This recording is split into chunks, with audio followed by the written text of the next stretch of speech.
From Galileo's dialogue concerning the two chief world systems, Ptolemaic and Copernican, 1632, there are three interlocutors: Salviati, who represents the views of Galileo; Simplicio, who is a follower of Aristotle; and Sagredo, who represents an intelligent layman, uncommitted to either side. The extract is taken from The Third Day, about 3/4 of the way through the dialogue, and in it the arrangement of the planets round the Sun is discussed in some detail. Salviati. Now, if it is true that the centre of the universe is that point around which all the orbs and world bodies, that is the planets, move, it is quite certain that not the Earth but the Sun is to be found at the centre of the universe. Hence, as for this general conception, the central place is the Sun's, and the Earth is to be found as far away from the centre as it is from the Sun. Simplicio. How do you deduce that it is not the Earth but the Sun, which is at the centre of the revolution of the planets? Salviati. This is deduced from most obvious and therefore most powerfully convincing observations. The most palpable of these, which excludes the Earth from the centre and places the Sun there, is that we find all the planets closer to the Earth at one time and further from it at another. The differences are so great that Venus, for example, is 6 times as distant from us at its farthest as at its closest, and Mars soars nearly 8 times as high in the one state as in the other. You may thus see whether Aristotle was not some trifle deceived in believing that they were always equally distant from us. Simplicio. But what are the signs that they move around the Sun? Salviati. This is reasoned out from finding the 3 outer planets, Mars, Jupiter and Saturn, always quite close to the Earth when they are in opposition to the Sun, and very distant when they are in conjunction with it. This approach and recession is of such moment that Mars, when close, looks 60 times as large as when it is most distant.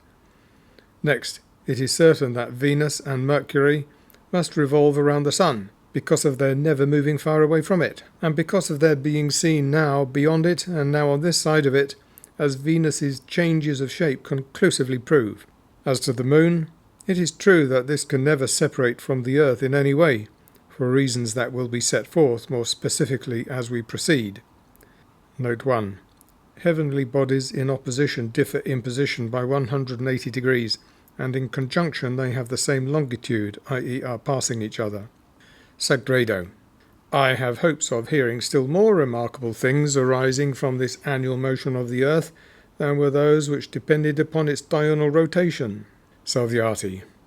You will not be disappointed, for as to the action of the diurnal motion upon celestial bodies, it was not and could not be anything different from what would appear if the universe were to rush speedily in the opposite direction.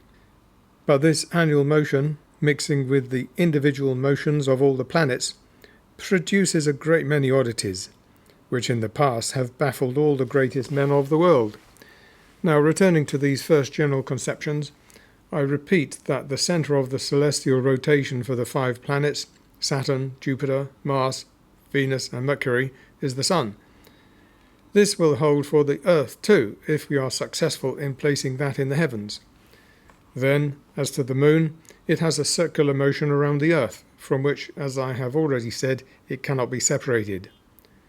But this does not keep it from going around the Sun along with the Earth in its annual movement. Simplicio. I am not yet convinced of this arrangement at all. Perhaps I should understand it better from the drawing of a diagram, which might make it easier to discuss. Salviati. That shall be done. But for your greater satisfaction, and your astonishment too, I want you to draw it yourself.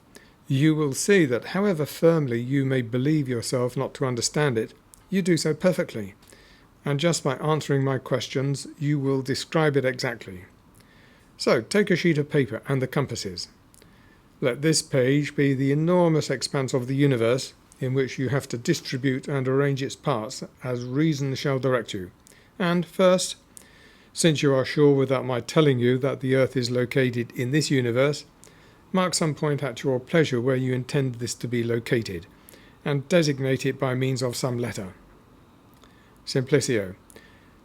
Let this be the place of the terrestrial globe marked A. Salviati. Very well. I know in the second place that you are aware that this earth is not inside the body of the sun, nor even contiguous to it, but is distant from it by a certain space. Therefore, assign to the sun some other place of your choosing, as far from the earth as you like, and designate that also. Simplicio. Here I have done it. Let this be the sun's position, marked O. Salviati. These two established, I want you to think about placing Venus in such a way that its position and movement can conform to what sensible experience shows us about it.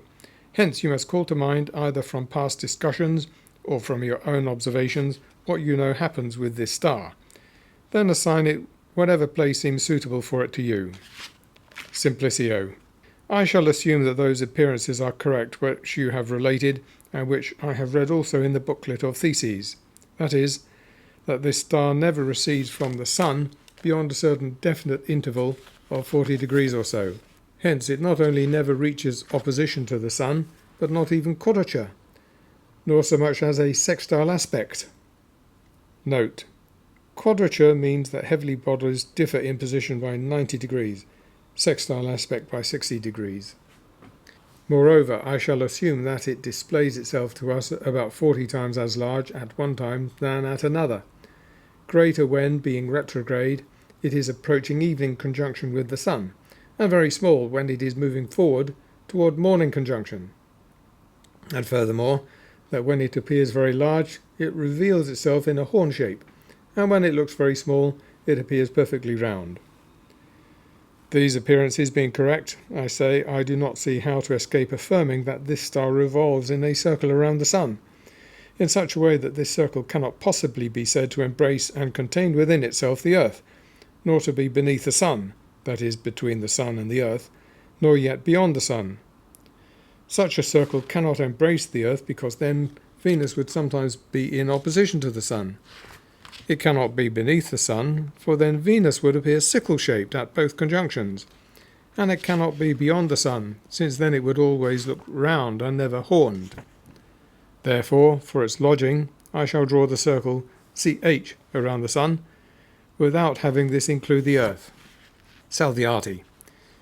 Venus provided for, it is fitting to consider Mercury, which, as you know, keeping itself always around the sun, recedes therefrom much less than Venus.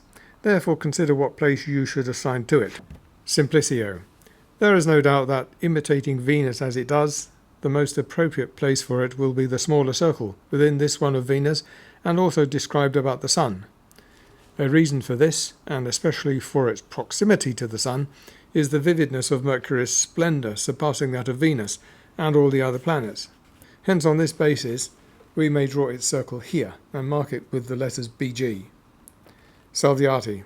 Next, where shall we put Mars? Simplicio. Mars, since it does come into opposition with the sun, must embrace the earth with its circle.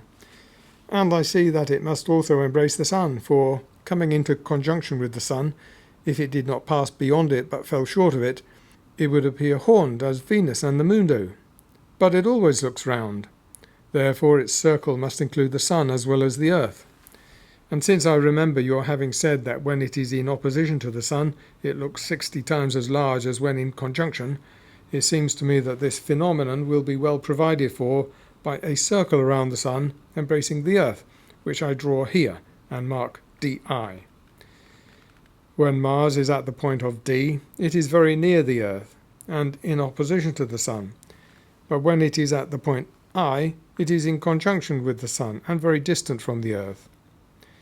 And since the same appearances are observed with regard to Jupiter and Saturn, although with less variation in Jupiter than in Mars, and with still less in Saturn than in Jupiter, it seems clear to me that we can also accommodate these two planets very neatly with two circles, still around the sun.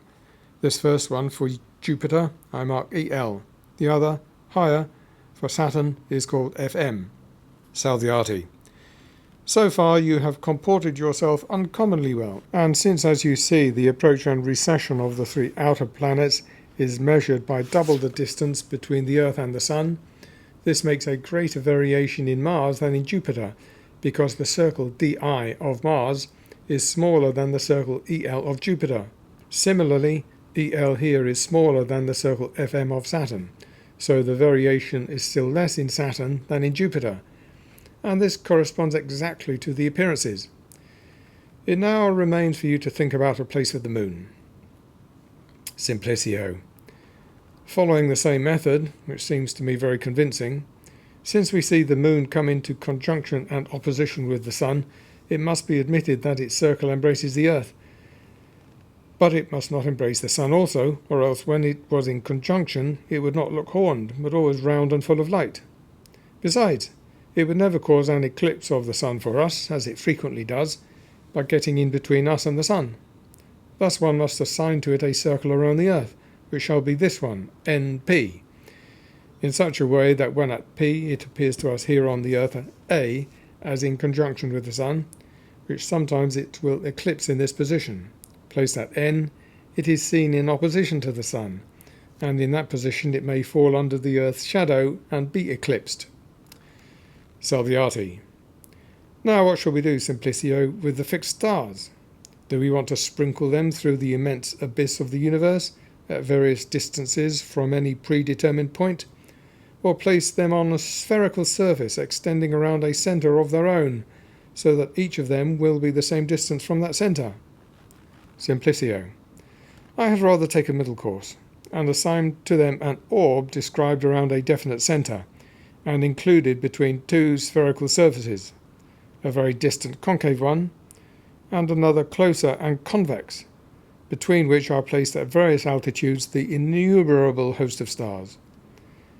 This might be called the universal sphere, containing within it the spheres of the planets which we have already designated. Salviati. Well, Simplicio, what we have been doing all this while is arranging the world bodies according to the Copernican distribution, and this has now been done by your own hand.